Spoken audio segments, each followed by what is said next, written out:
instruct? Unclear. As soon as we get Good evening, information. this is the regular meeting of the Rhinebeck Central School District Board of Education. Today is Tuesday, April 28th. May I have a motion to approve the minutes of the April 14th, 2015 regular meeting? So moved. By Deirdre? Second. By Lisa, any discussion? All those in favor? That's unanimous, that motion passes. May I have a motion to approve the minutes of the April 21st, 2015 special meeting? So moved. Second. By Lisa, any discussion? All those in favor? That's all except Burns. I'm abstaining. Burns, okay.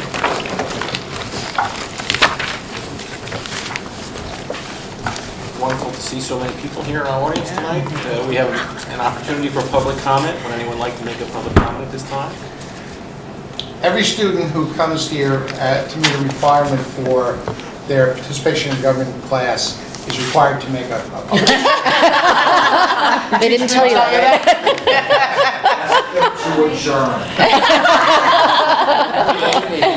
I'm just kidding. You don't really have to, but if you have something to say, we'd love to hear it. All right, seeing none, we'll move on to reports and discussion. We have board and committee reports. We have personnel committee. Okay, I did that.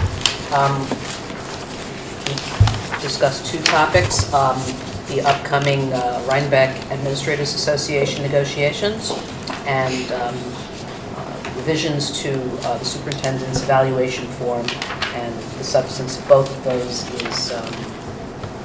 is not appropriate for discussion in public session, but we'll discuss in executive session. Questions? No, just to maybe clarify also for audience members that there are certain things that are discussed in executive session, like contract negotiations, and so it's private until an agreement is made, and then it would be made public, so that's why. Okay. We also have audit committee. Those were mine. It was a pretty brief meeting. We reviewed our letter from the internal auditor, Banacor, to review the payroll testing that we're going to be doing June, I guess we're doing that. There'll be a random sample of a variety of new hires versus long-term hires versus subs and that kind of thing to ensure that we're keeping proper records on all of these employees.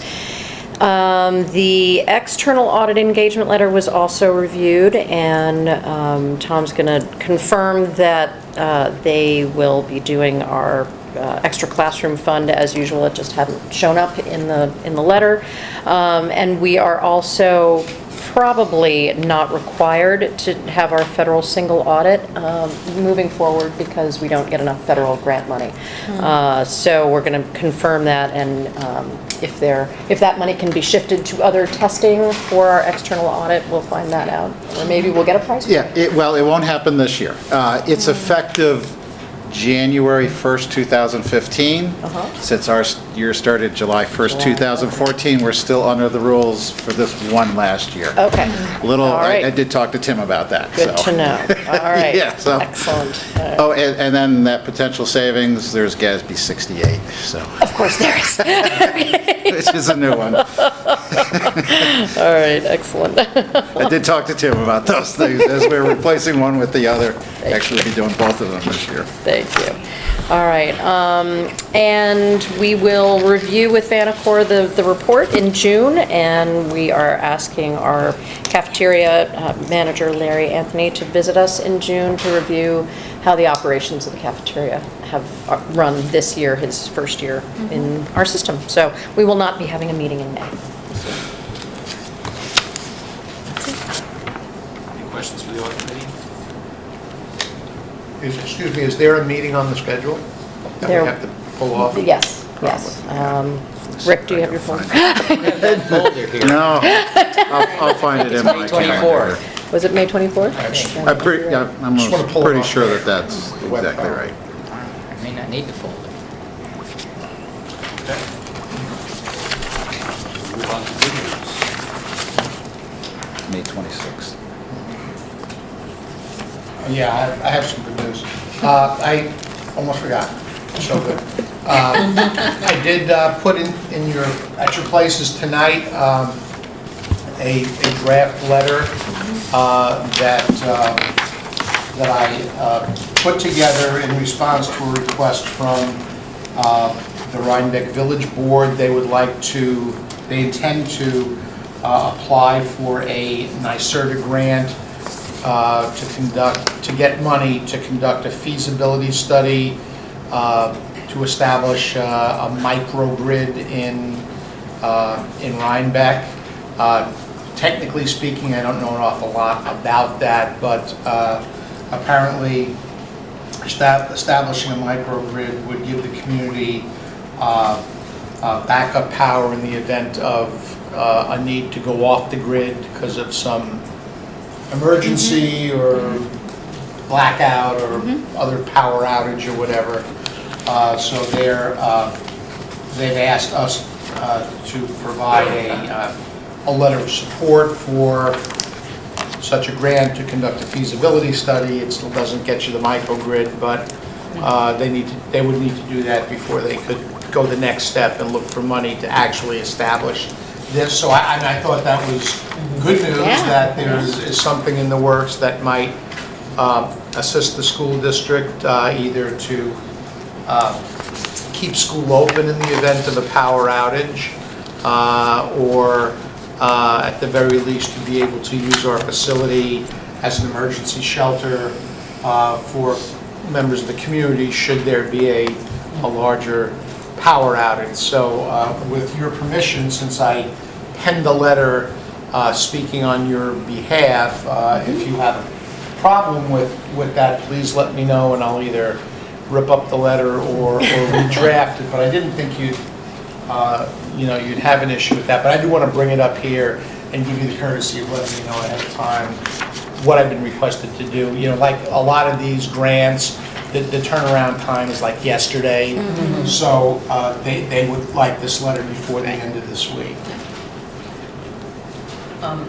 I gather that the hope is that the Rhinebeck Village folks would get the grant in order to perform the study, but if the study indicates that this is a feasible project, would the village be looking to the school district for a financial contribution to that? That's not come up, and I would say it's so early in the process.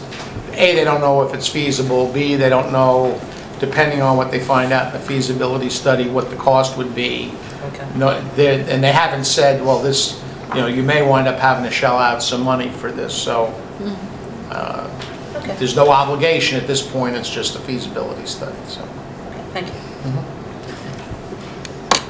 Diane. Are we done with this topic? I was moving on to the other good news. If we're I just want to make sorry. sure there's no objection to. I think the letter's us great. supporting It's this. fine. It's Yeah, great. that's fine. Okay. Thank you for That's writing fine. it. Diane, my opinion. The high school drama club put on a Yes. great school play. It was was well terrific. attended and Some of our actors are here. Yes, indeed. We were invited to go see the principal of engineering marbles sorting yesterday. It was really fantastic. The kids, 3 different groups put on demonstrations for creating marble sorters some used actually I think all 3 of them used the 3D printer to create marbles and sorting mechanisms, and they had all sorts of parameters within which they had to work, and they did a great job from the programming to the presentation to the demonstration. It was really nice to see. They're doing some great stuff there. Anyone else with new news? Okay, move on to old business. Any chance you guys could work with some mics or actual? Yeah, you can't hear us. Or if you should move that We'll just speak louder. Jack's drama club. That's their job. They have wireless mics. They have mics. Yeah, I just wanted to know, Joe, if you had any numbers for how many students opted out of the state math test? Yeah. And you would ask me that question.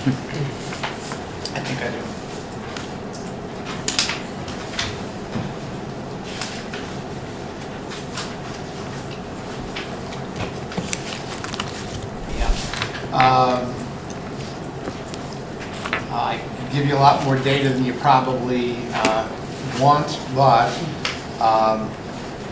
the entire district, 494 eligible students to take both exams, a total of 81 refusals, that's 16.39%. EMS percentage was 20.51%. Chancellor, the percentage was 11.3%. In fact, in fourth grade, there were only 5%, and in fifth grade, only 2.8%. But obviously larger numbers in the other grades. So, thanks for that information, and I know you're still sorting through, but you'd shared with us that SCD, the State Education Department, is coming up with some way to address that. If there isn't a certain percentage of students that take a test in a particular grade, then those scores can't be attributed to the teacher as far as their evaluation is concerned, that portion of their performance The review? state growth score that SED Right. calculates based on the state assessment data. So I'm just, have you broken it down enough? Do you have an analysis yet of whether that impacts any of our performance reviews? I don't. I've asked the building principals in Marvin to do that, and I imagine in at least some of those grades, probably grades, if anywhere, grades 3, 6, 7, and 8, possibly 4th and 5th grade, given the numbers that I just shared with you. There's a possibility not, because there are only a handful of kids in those two grades. But it seems like at least some of those grades, those teachers will have to write backup slopes. Right. So, I'll just take this opportunity to comment on the State Education Department's reaction to the fact that many students in our district and throughout the state opted out of taking the state English and math exams the last 2 weeks. And reading some of the, how they're approaching that, because the test scores are used partly to evaluate teachers. I thought their reaction to it was actually except for the fact that it's so important to teachers and to school and occupying so many people's lives, it's almost comical. I feel like it's intellectually embarrassing, this idea that teachers now have to write what's called student learning objectives after the year's over, and then see if they met the student learning objectives. It just seems like this really convoluted effort to come up with data instead of asking the questions about, okay, how do we create school systems that we're improving education, we're improving teaching. So I just thought that I appreciate the work of our attorneys to try to sort through and analyze what the State Education Department may require from us, but I think it's really an embarrassment to kind of in a view of education that's more expansive and authentic. And then also I'll just say I think the governor's response to the opt-out movement is completely undemocratic. I mean, we have an issue in the state, and you don't just run roughshod over what people are trying to communicate through opting out. You should try to address what this means. And so I just wanted to take this opportunity to share my displeasure with the state's response to what is unquestionably a complicated issue. Well, I would also point out that given the current climate in Albany in terms of teacher evaluation, as evidenced by how the recent budget discussions have played out and what the governor's agenda is in terms of teacher evaluations. The last thing that the State Education Department, which really doesn't, how can I say this politely, there's not a strong base of people running the State Education Department these days. A number of them have dove off the fantail, as it were. So there's really, it's hard to imagine that this is coming out of a department where anybody is in charge. The last thing they want to see is every school district in New York State, or many school districts in New York State, as a result of the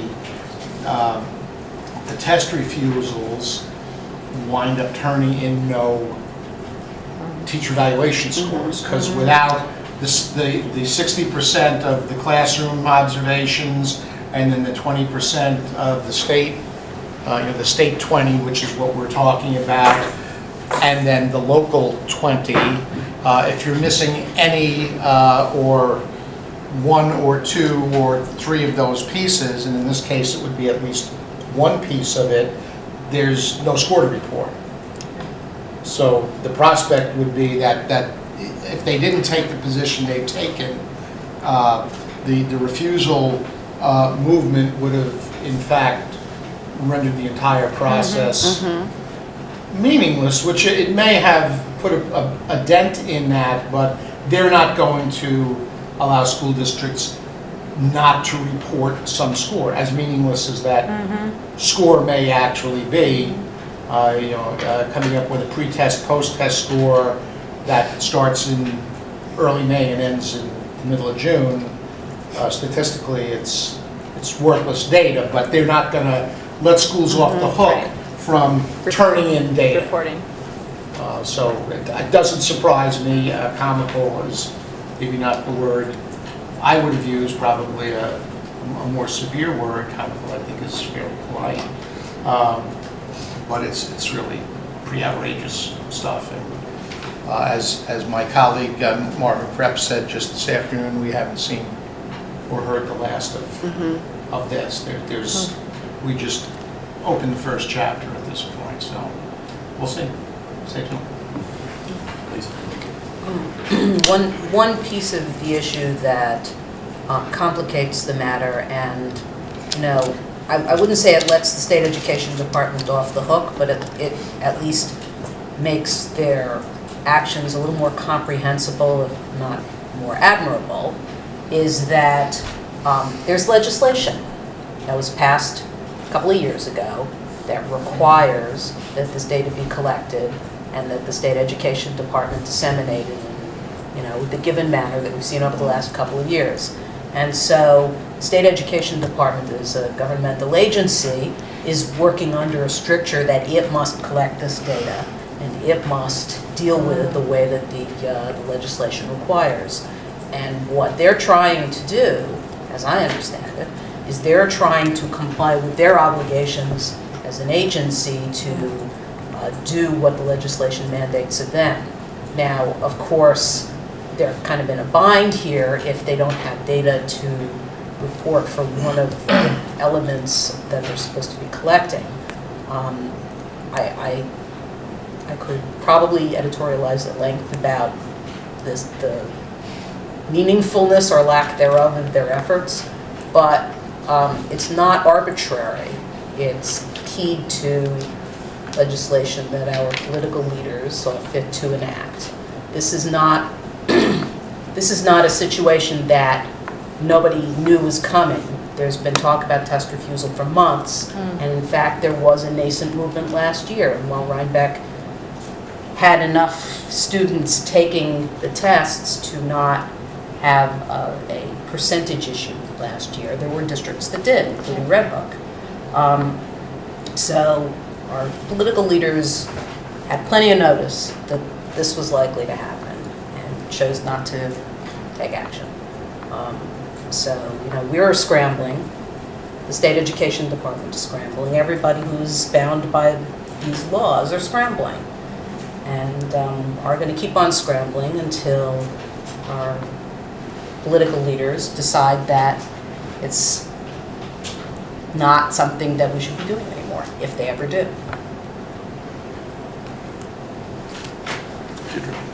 I just want to add that I'm pleased we're talking about these issues. They're unfolding in real time tonight with so many students from our high school present. And clearly, your students in a government class, you're talking about what the different forces are that come together around change, negotiation, legislation, And in your own lives right now, we're seeing in the newspaper every day and in the kinds of conversations that are taking place here, the kinds of stakes for people in informing themselves about issues that they can vote on, that they can act on, that they can write to their legislators about, and they can take other forms of action about as well, as we're actually seeing. So I think you've chosen a good night to come. Yeah, and I think just to follow up on that a little bit is just that, in fact, many families in New York State have taken action, a different kind of action, which is to opt their children out. Yeah. And again, while it's a complicated issue, I think it's in, how our government reacts to another kind of protest that goes beyond writing letters or that happens intervening to election years is important. And I believe the governor's quoted in, say, Capital New York, that I saw it online, as saying, well, I don't know why parents did this. These tests are meaningless for children. So we could tear that apart a little bit and see what that means. But I think it's sort of indicative of kind of this house of cards beginning to fall apart.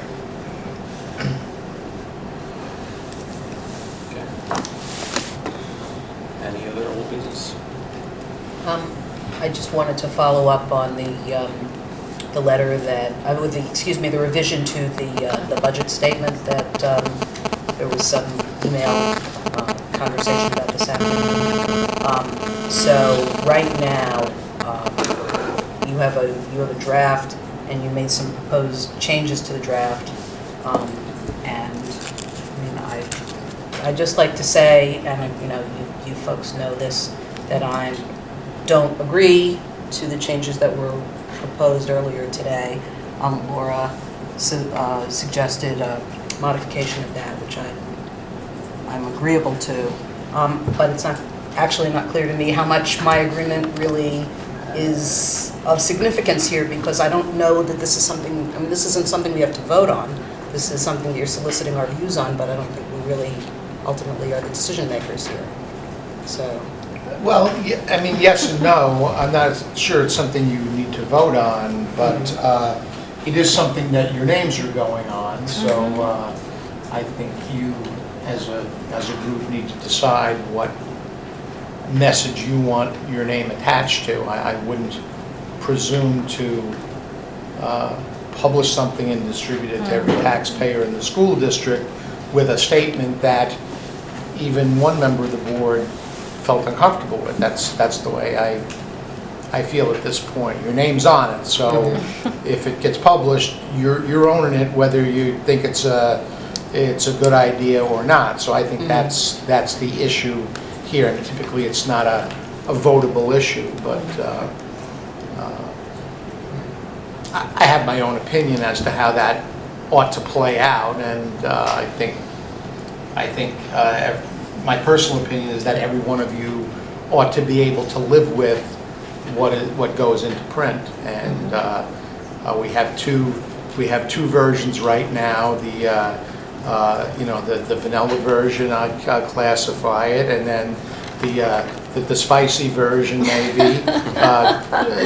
Indulging me a bit of hyperbole there, and then there's kind of a medium wings type of statement that's been suggested, although for practical purposes, my secretary left the district this afternoon with two versions on her memory stick, the vanilla version and the spicy version, so I'm not even sure, given the timeline of getting this thing back from the printers, that that medium wings is even an option at this point. So this has to go to the printer tomorrow morning. Well, it probably should have gone today, but we forestalled it a bit. So if I had to default to one of the two versions, I would default to the vanilla version. But we can talk about it more tonight. Looks like we'll have plenty of time, so. So that's where we are.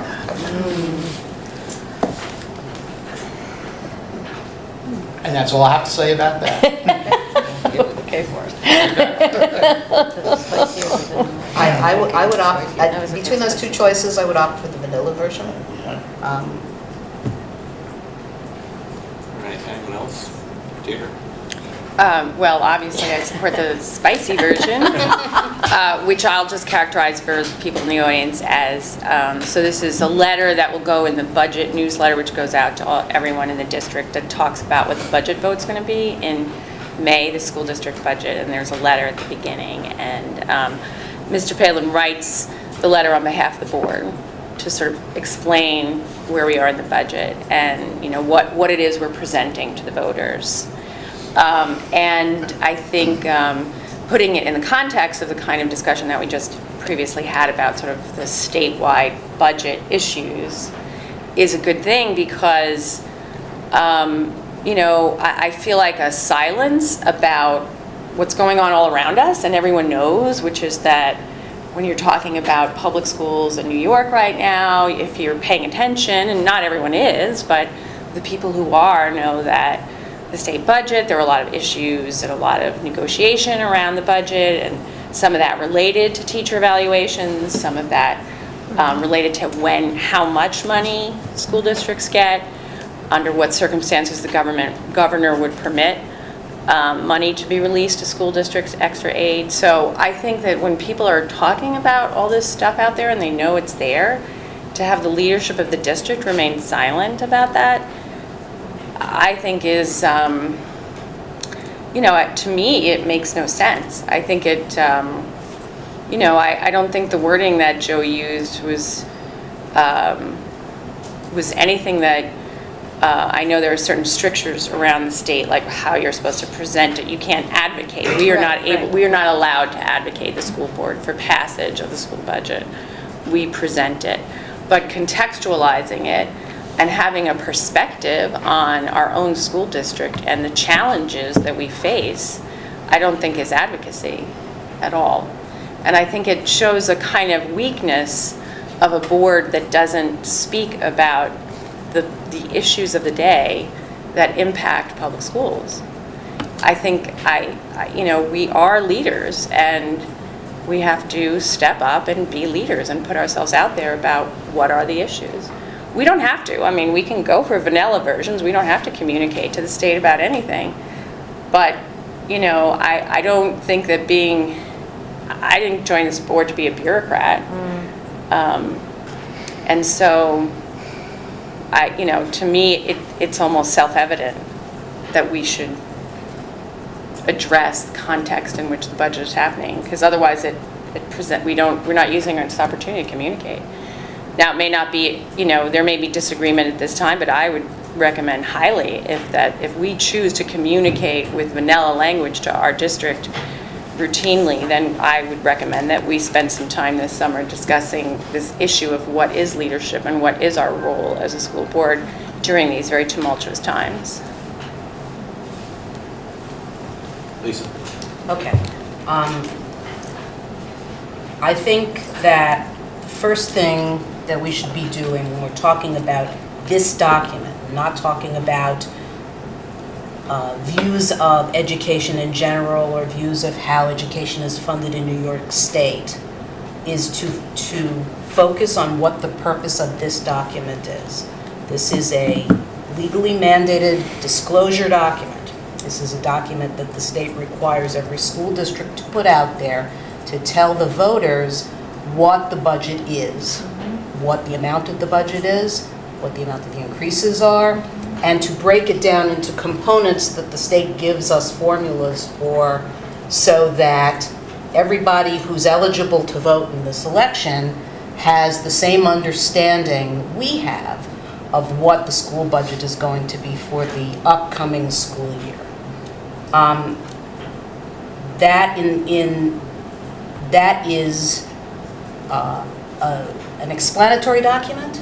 It's not intended to express the district's view of how the budget came to be, what the budget's good points are or bad points are, and whether you call it an advocacy document or you don't, saying anything more about how how the budget came to be in the condition that it's in, or what the board's or the district's view of the process that it came to that position in is, in my view, advocating and is not appropriate.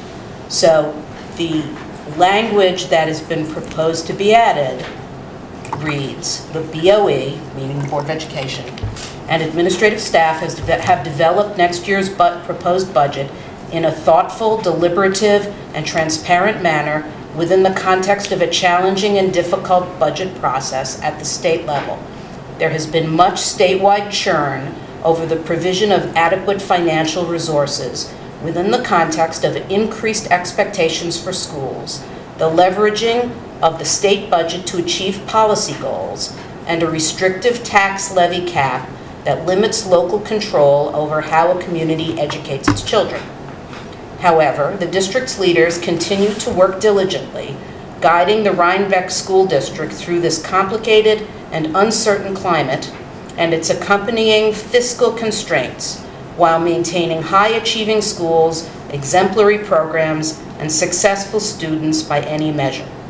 Now, I don't take issue, as a matter of opinion, with any of those statements. I agree with them. But they are not explanations of the budget. They are not information about what's in the budget. They do not amplify in any substantive way on how the voters are to understand the budget. What they are is a statement of opinion, or of several opinions, by the Board of Education and the administration about the budget process. There are venues where I think it's appropriate to make those statements, such as these meetings. And we've made those statements, and I think we should continue to do so.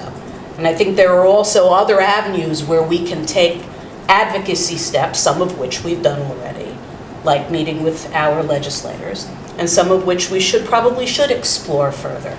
And I think your suggestion of having a retreat over the summer to discuss that is a good one, and I'd be very interested in exploring that further. But I don't think that this disclosure document is the place where those issues should be aired. I do not think we should be expressing our opinions on these matters in this document. And so I continue to think that while the opinions are not a problem for me, the expression of them in this document is.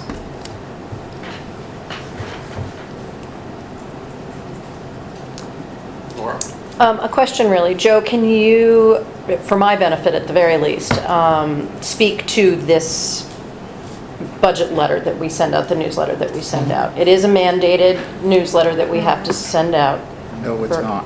It's not a The mandated. newsletter It's not itself mandated. is not. Okay. We could send out a postcard with Just the- budget information There's on actually it. just one Okay. page in there that's mandated. It's called the budget notice. Okay. The It gives you the second page. details of last year and this year Okay. and what a contingency budget. That's the only thing that is mandated to be sent. Okay. We do the extra, going extra to inform the community of what's going on, but only that one page is necessary. So just to follow up then, we could put anything else in that document we wanted, pictures, things we'd like to add. And many school So that's districts not- do. We have from time to time when there's been information, pictures. In previous years, you'll recall, we did not put in a statement about the candidates who were running for office, but based on feedback from our community a couple of years ago, we were responsive to that and started giving candidates the opportunity to answer a fixed series of questions within a certain limit and put that in there. That doesn't have to be there.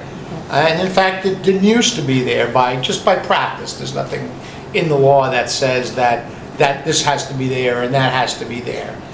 Does it make a certain amount of sense to have things in that budget newsletter that are within the context of the budget? Yeah, I mean, I don't think we'd want to put something out of left field in there that has no relation to the budget or the budget process. But in terms of what's legally required, it is just the numbers on that second page. Everything else is up to our discretion in terms of what's mandated legally or not. Thank you. That said, the purpose of putting out a bulletin like that is to inform the community about the budget, so the first time they see the budget isn't when they walk into the polling place and see it posted on the wall and they're standing there for 20 minutes reading through it and trying to make sense of it. So I think there's a practical purpose of putting this information out there. As far as I know, the only restriction is advocating for the passage of the budget. You can't say, we think this is a great budget and our community ought to be pulling the yes lever. You can't do that. That's clearly out of bounds. But, and certainly there's nothing in this newsletter that is now or ever has advocated for the passage of the budget. As counterintuitive as that may seem to folks out in the audience or the larger community, we're not allowed to do this. That statement does nothing of this sort. This statement does nothing of that sort. Great. Well, the history is then, and I've read a lot of these, that lots of things have been presented, including the pictures, including opinions, everything but advocacy. So that part of it isn't new. For us to just present the budget in isolation in any circumstance, when this is our shot at communicating with all of the people that we serve, is a disservice. I think we need to, I'm in favor of the spicy version. I think that it is important to the context of looking at the budget and reading the budget, even in terms of allocation decisions about cuts that are being made and how the tax levy is impacting planning for the next year and what we're asking the taxpayers to pay for. So I think just to look at the numbers in isolation, I don't know, I think that would actually be perhaps misleading even to taxpayers. I think the newsletter serves an important informative function, and actually things that happened in Albany this year impacted our budget planning. I mean, I think we need to actually acknowledge that. It's just a question, I suppose, of what the language is and how, you know, if it feels opinion-based as opposed to fact-based. I can really appreciate that concern, right? That it doesn't want to sound like special pleading or as if we have a particular, particularly extreme position we're advocating for, but I do think we need to acknowledge that things were happening that impacted our budget planning process, even down to dates when we were able to have hearings or present, drafts of the budget. It really impacted what we did and what we're presenting. So having that kind of explanatory language seems important to me. Diane? Yeah, I mean, I would agree. It makes sense to have it in here, and I would probably even say, given some of the conversations we've had, it's not even that spicy, really. No. I think it, if we really put our opinion in here, it could be a lot stronger. So I mean, I'm in favor for it. I don't see it as advocacy so strongly, and I think it's in context, so I'm in favor of it.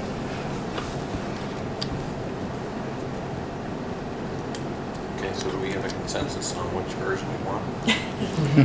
Well, I feel uncomfortable if there is a member who feels strongly that we're, as Joe's saying, running roughshod over, really thoughtful, articulate questions that are being raised for us. And I know time is pressing. I understand that. Is there any way to kind of work with the spirit of this sort of question? Perhaps with that, Laura made one proposal about the central sentence and the 3 sentences. I don't know if that is possible to do, Joe. As I sit here tonight, You're like, ah! I don't know the answer to that question. Okay. I mean, my secretary is going to go to the printer tomorrow morning on her way into work with a data stick with both of the versions that we have currently. It's not Laura's version because I got late. I apologize. the horse was out of the barn by then, as it were. Good job. Can they do anything at this point to allow us a third version? I don't know. If the board were unanimous on Laura's modification and we could get that done and in print and back here in order to mail it, yada, yada, yada. I mean, I could live with that too, but I'm looking at the worst case scenario Yeah. is, hey, if we don't have what we Yeah, need tomorrow morning by 8:30, then you're not gonna meet your deadline. Then my inclination at that point would be to have this discussion in a different context going forward, perhaps at a, at a summer workshop or whatever, and go with something that everybody can live with having their name on it. That's where I'm bumping in the road. But I'm not saying we won't investigate whether that's doable. If it is, and the guy says, oh yeah, no problem, just bring it back down, later on Wednesday, then fine, we can do that. But if he says, yeah, you can, but I can't guarantee you're gonna have your print job ready to mail out in time to your public, then I'm not gonna delay it and have it, knock it out to No, people no, no, on no, time. no, it has to. Because we do have a legal obligation to send at least page 2 out to everybody by a certain date, so. 1 week prior. So that's kind of where I'm at this point. And I guess unless the board directs me otherwise, that's how I will proceed. Well, so I'm not actually making a final suggestion about what to do with the newsletter, but I actually do feel this is a sort of a tip of an iceberg situation, and I think we do need to talk amongst ourselves about how we articulate our message around questions of advocacy. I know I was the lone volunteer last time for the advocacy group, but I want us all to talk about really, where we stand on this, because I think it's sometimes we want to work through consensus, and that is a powerful tradition for us as a board, and it's a very effective one, and I think we honor it. At the same time, I think it's a tough conversation, what's going on today in education, and maybe can we be a little more forthcoming in various venues around our views on this as a group, as a collective, so that it isn't just the newsletter that becomes the sort of fulcrum for this discussion. So that's kind of a side point. So it's where we stand and how we stand. Exactly. I agree. But we still have the issue of the newsletter and We getting do. it What are done, we and, we do have to work as one group. I mean, usually we can, try to get everybody's opinions in, but that may not be the case here, so we still have to make a decision. Well, since I am I'm the holdout, if it's not feasible to make the change, then, again, we're not voting on this. If we were voting, I would vote against it. But I will not take the position that it should not be published in the form that the majority of the board believes is the appropriate form to take. So my preference, if it's feasible, would be to make the change. But if it's not feasible, then. Is everyone okay And with you'll be that? okay with spicy? Yes, but I'll drink a lot of water first. Well, we haven't heard anybody's opinion on the medium spice. So, Moderate. I've heard yours. assume yours is the So, same. well, it's fine with me. But if the majority of this board isn't okay with medium spice either, then, you gotta. I'm gonna laugh every time I have spicy. I know, so good. Say that. Is there anybody who couldn't live with Laura's rewrite? Should we be The able to get compromise. that in Yeah, the if we hopper? can get the compromise up. I'm not seeing any hands up. Okay. So be it. Let's see how it rolls. All right, any other Thank you, old Joe. business? Okay, move on to public comment. Another opportunity for public comment. I'll just comment that if you can't get an email to a printer in the next 8 hours, then it doesn't matter what else we're doing with 21st century learning and computers and all the money that Rhinebeck Science Foundation is investing. If we can't send an email with an approved draft to a printer and get it printed on something you guys all agree on. So I hope you can make that happen. If I could just address that. I'm sorry, John, I can't let that go. We try to eschew this kind of back and forth. But we're providing the draft to the printer in the format that they have requested us, which is to bring a data stick down to them. Maybe because of the size of the file, I don't know. That's not my area of expertise, but when the printer says, we need you to hand deliver the data stick, that's what we do. Maybe we need another printer, but we're also going with the lowest responsible bidder, so we're trying to be respectful of the taxpayers' money, so. The other printer wants it that way too. Yeah, So okay. it's not just this printer, our other printer that we've used in the past is also wanted to stick. We'll It's a do humongous everything file. that technology and printer requests permit. Okay. Okay. Other public comments? Okay, seeing none. Move on to other. Joe? Just a reminder that we are scheduled for our third coffee with the board this Thursday, not tomorrow, but the day after, 9 to 10 at Chancellor, 7:30 to 8:30 here. There were plenty of you who indicated availability for both, so I think we ought to have at least 3 or 4 or more at one or more sessions. I just want to remind you of that, that's all. That's all I have under other. Other? Yeah, I'll just mention that Joe and I spoke at the chamber breakfast last week, and That should be good news. well, yeah. Depending on who you ask, Depends on I what. guess. Talk about that, so. So anyway, we spoke at the chamber breakfast, and was our comments were very well received, and as a result, I actually ran into Senator Serino on Saturday at the senior citizen prom with her aide, and I was asked to represent our district on her education advisory board. So I'm just going to mention that to That's great. to the board. That's wonderful. I'm going to try to do that. We'll have to see how Can we it works give you a out. list of things to talk about? Yes. That's very good. Spicy or banality. Okay. And I'll just add Yes. that I ran into a member of our community who was at the chamber breakfast right after, that morning, right after the event, who reported that the two of you really excited the group about, all that's going on in the district. So thanks for representing us. It's our pleasure. What wonderful things did you share? Sorry for jumping.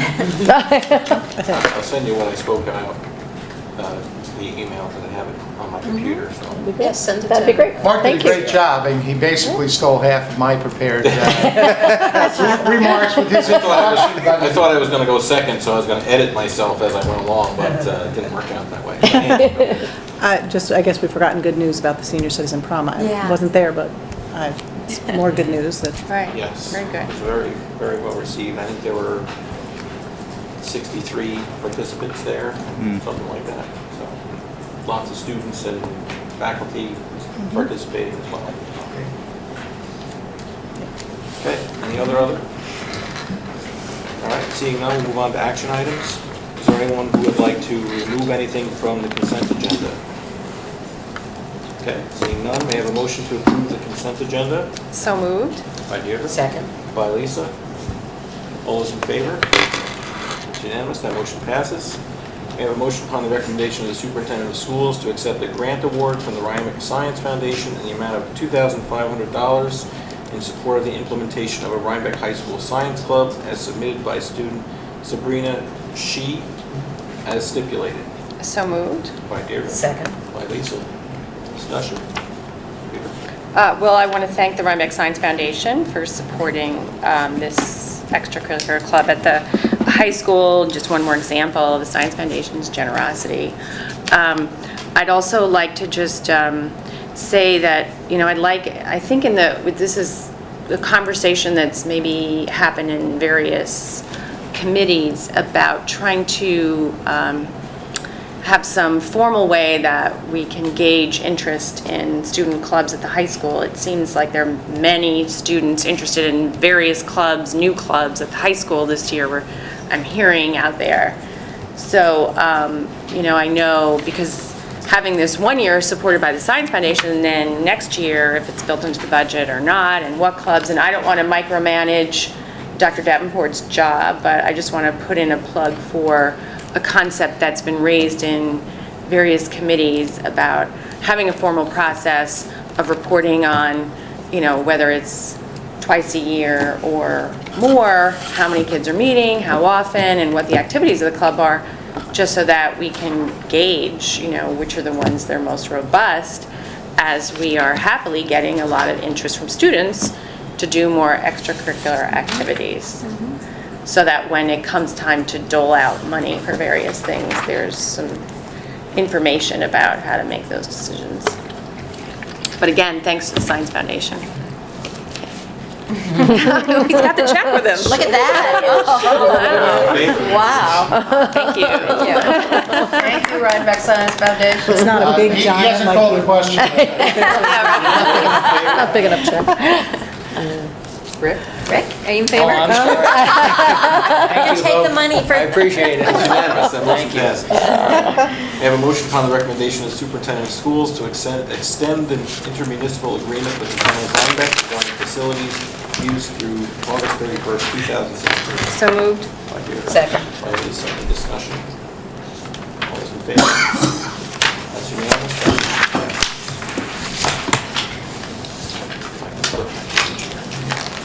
May I have a motion upon the recommendation of the superintendent of schools to appoint the following individuals whose names were provided by the Dutchess County Board of Elections in the capacities and for the pay rates so noted for their employment with respect to the conduct of the budget vote and board election on May 19, 2015 in accordance with the requirements and guidelines of Dutchess County Board of Elections. Elections inspectors trained on the use of optical scan voting machines: Jennifer Munns, $150. Rima Liscum, $150, and voting machine technician Truman Perry, $150. So moved. By Deirdre. Second. By Lisa. Any discussion? All those in favor? That's unanimous. That motion passes. We have a motion upon the recommendation of the superintendent of schools to approve the Rhinebeck crew team overnight trip to the New York State Scholastic Rowing Association Championships in Saratoga, New York on May 8th through 10th, 2015. No additional unbudgeted cost to the district. So moved. By Deirdre. Second. By Lisa. Any discussion? All those in favor?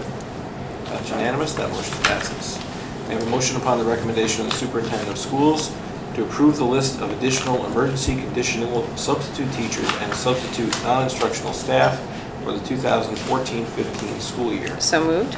By Deirdre. Second. By Lisa. Any discussion? All those in favor? That's unanimous. That motion passes. We have a motion upon the recommendation of the superintendent of schools to approve the permanent civil service appointment of Ed Morgan as custodial worker effective April 20th, 2015. So moved. By Deirdre. Second. By Lisa. Any discussion? All those in favor? That's unanimous. That motion passes. May I have a motion upon the recommendation of the superintendent of schools to approve the appointment of Kim Sneed to the position of teaching assistant assigned to Bulkley Middle School effective March 25th, 2015 through June 19th, 2015 at a salary of Step 1 MA $28,622 prorated in accordance with the RTA salary schedule for the 2014-15. So moved. By Deirdre. Second. By Lisa. Any discussion? All those in favor? That's unanimous. That motion passes. May I have a motion upon the recommendation of the superintendent of schools to approve the selection of the following textbook to be used in grade 9 English course. I Am Malala by Yousafzai, Little Brown and Company, New York, 2013. So moved. By Deirdre. Second. By Lisa. Any discussion? All those in favor? That's unanimous. That motion passes. We have a motion to move into executive session for the purpose of negotiations with our administrators bargaining unit and also the employment history of a particular person. So moved? By Deirdre. Second. By Lisa, any discussion? All those in favor? It's unanimous, that motion passes. We're moving into executive session. That's it? Okay, ladies? Thanks for coming. Thanks for coming.